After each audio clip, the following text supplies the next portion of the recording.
Well, the Summer Olympics opening ceremony kicks off July 26th in Paris, France.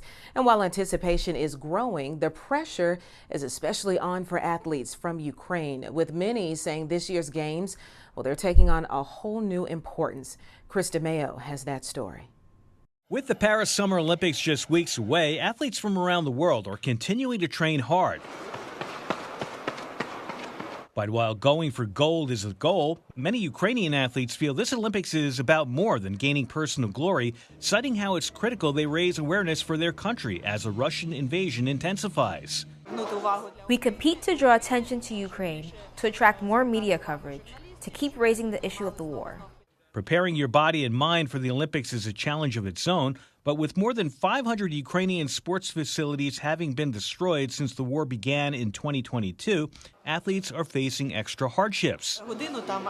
You sit in the bomb shelter for an hour, then come out for 15 minutes, start warming up, moving, and then the siren goes off again, and you go back to the shelter.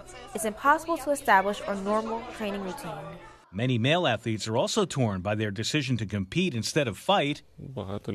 At first, you might wonder why many people, especially men, are defending the country while you're simply training. But then you realize that when you go out there, you're raising the Ukrainian flag. The war, meanwhile, is also impacting younger Ukrainians striving to take part in future Olympics. I want to become an Olympic champion. Alexandra Pascal has been training in gymnastics since she was 4 years old. Now 8, she's pushing past an injury that resulted in her losing a leg after a Russian missile slammed into her home. Her coach says everyone is mustering the courage to press on. My primary task today is not to achieve high results in sports, but to preserve the mental and physical health of our children. Chris DeMeo, Fox News.